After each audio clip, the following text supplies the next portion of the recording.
Hello everybody and welcome back to the channel. It's time for another Van Vlog UK 2024 edition. Today I'm up quite early. It's around 8:40 in the morning and I'm about to board a train to Edinburgh. I'm heading there for a weekend. It's the first time going to Scotland since I was about 6 or 7 years old, and since I was back in the UK I wanted to do a little bit of a getaway and make the most of my time here. I'm about to get on the train. It comes in around 15 minutes, change at Doncaster and then go straight up to Edinburgh. I'm looking forward to this weekend, actually. I've got a lot planned, a lot of whiskey, a lot of exploring the city, but it should be exciting and should be good. So I'll be filming it and showing you what there is to see in Scotland's capital.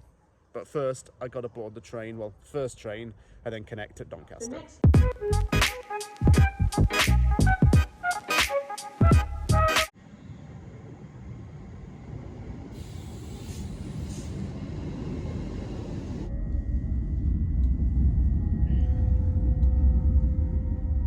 I've just arrived at Doncaster train station to connect, and this is the first thing that I noticed. This was not here last time I was in England. This used to be a park and ride, like a drop-off point for taxis and cars, but it's now over there and they got some like street art instead. Strange, really. I noticed that right away as soon as I got up to the ground level. I just wanted to see what was different. To London King's Cross, it will now leave from platform 3, Edinburgh.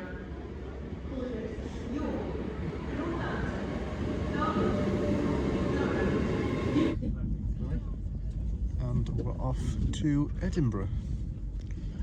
Train's just pulling out now. So I'm just in Newcastle right now. The next stop is going to be Edinburgh, and I'm going to be there in about an hour and a half from now. Train journey's been pretty good so far. It's not been too bumpy and pretty chilled out.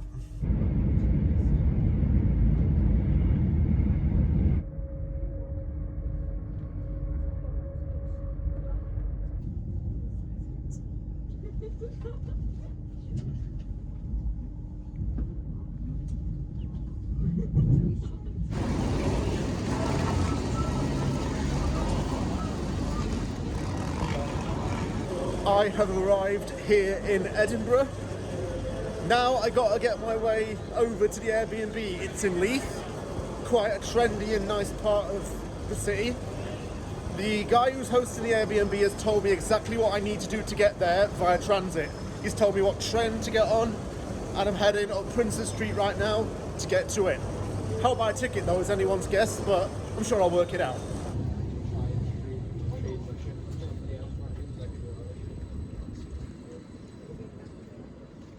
This is your perfect welcome to Scotland package. You've got some iron brew in a traditional can with some tonics. Welcome to Edinburgh guide. I'll show you around. This is the room view of the Easter Road. Leith map, Leither, bed, my laptop, case, and of course for some instant reading material, Train Spotting by Irving Welsh. Me, a couple of maps as well, and a guide. So yeah, it's very Scottish. I've just taken a few moments to get settled. I've been out to get some provisions from a local Tesco. Now I'm heading out for the night out. I'm heading over to the shore in Leith's shore, basically. And the first place I'm heading to is the Port of Leith Distillery. It's a relatively new building apparently. It has a distillery and a bar in it. People go into the bar and they say it's absolutely amazing and it's a real highlight of the trip. So I'm going to follow suit and do that first and then go to a few of the local bars in the area.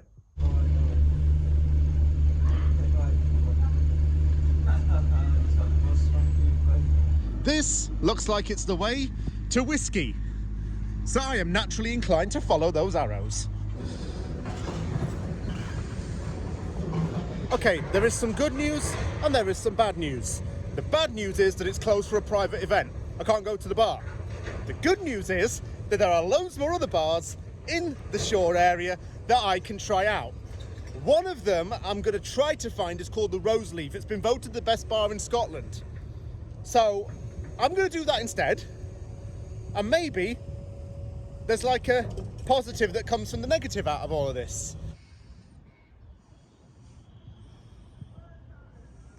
Just behind this telephone box is the barologist.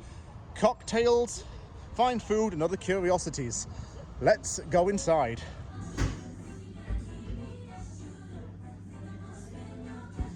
Probably the best local package for lunch milk or biscuits.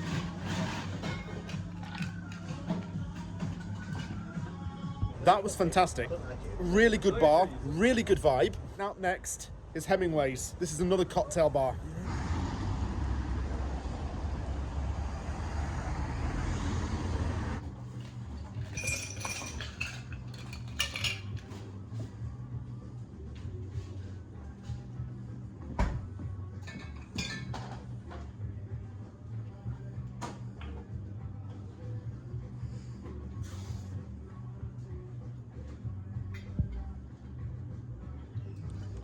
Oh no.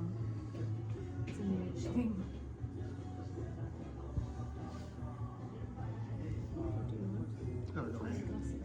Hemingway had a little bit more of a, shall we say, calming atmosphere. My next pub is the Granary.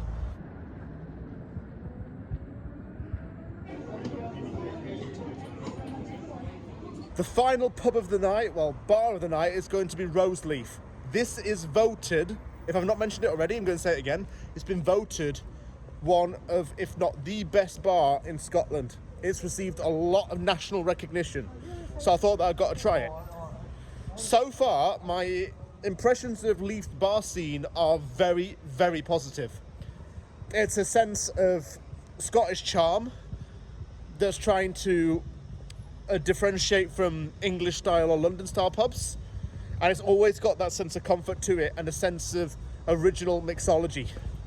So far, the barologist is my number one. Why? Well, it's because the staff showed a lot of care and consideration to making the drinks. They were perfectly crafted, and watching them do it was very mesmerizing. When you're a guest, you want to see no drink being made in front of you, and they just showed a lot of skill and talent in making the drinks. They care genuinely about what the customers have. Hemingway's was also very good too. That was a really good dry martini from them. And Granary, well, it's just a standard pub really.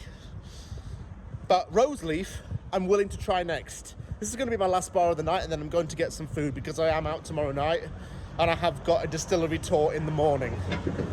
I don't feel too bad though. Just, don't want to have too much tonight and then tomorrow not be able to make it. But overall, I'm very impressed with Leith. Seems like a modernised, rejuvenated area. This somewhat dimly lit building is where it is, Leith. It looks quite comforting, and there seems to be quite a lot of people inside of it. That's always a good sign, given it's about 6:30 at night.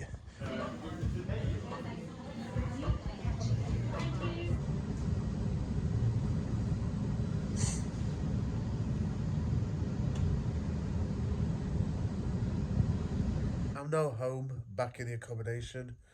Tomorrow is the full tourism day. It's going to be the castle, Princes Street, Royal Mile, and those major parts, as much as I can get done. The distillery tour with the whiskey experience as well, and then another night out to follow. So I'm going to get off to bed. Take care, everybody. I'll see you all soon.